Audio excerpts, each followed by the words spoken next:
আর অবশ্যই আমি মানুষকে সৃষ্টি করেছি এবং তার প্রবৃত্তি তাকে যে কুমন্ত্রণা দেয় তাও আমি জানি। আর আমি তার গলার ধমনী হতেও অধিক কাছে। যখন ডানে ও বামে বসা দুজন লিপিবদ্ধকারী পরস্পর গ্রহণ করবে, সে যে কথাই উচ্চারণ করে তার কাছে সদা উপস্থিত সংরক্ষণকারী রয়েছে। আর মৃত্যুর যন্ত্রণা যথাযথই আসবে, যা থেকে তুমি পলায়ন করতে চাইতে। আর সিংহায় ফুঁক দেয়া হবে, এটাই হলো প্রতিশ্রুত দিন। আর প্রত্যেক ব্যক্তি উপস্থিত হবে, তার সাথে থাকবে একজন চালক ও একজন সাক্ষী। অবশ্যই তুমি এই দিবস সম্পর্কে উদাসীন ছিলে, অতএব আমি তোমার পর্দা তোমার থেকে উন্মোচন করে দিলাম, ফলে আজ তোমার দৃষ্টি খুব প্রখর।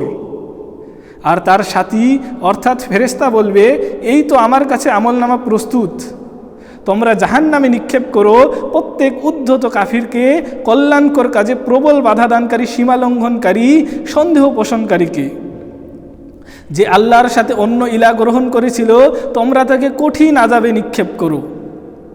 তার সঙ্গী অর্থাৎ শয়তান বলবে, হে আমাদের রব, আমি তাকে বিদ্রোহী করে তুলিনি, বরং সে নিজেই ছিল সুদূর পথভ্রষ্টতার মধ্যে। আল্লাহ বলবেন, তোমরা আমার কাছে বাকবিতণ্ডা করো না, অবশ্যই আমি পূর্বেই তোমাদেরকে সতর্ক করে দিয়েছিলাম। আমার কাছে কথা রদবদল হয় না, আর আমি বান্দার প্রতি জুলুমকারীও নই।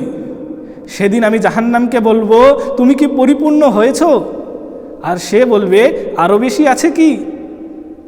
আর জান্নাতকে মুত্তাকিদের অদূরে কাছেই আনা হবে। এটাই যার ওয়াদা তোমাদেরকে দেয়া হয়েছিল প্রত্যেক আল্লাহ অভিমুখী অধিক সংরক্ষণশীলদের জন্য, যে না দেখেই রহমানকে ভয় করত এবং বিনীত হৃদয়ে উপস্থিত হতো। তোমরা তাতে শান্তির সাথে প্রবেশ করো, এটাই স্থায়িত্বের দিন। তারা যা চাইবে সেখানে তাদের জন্য তাই থাকবে, আর আমার কাছে রয়েছে আরও অধিক।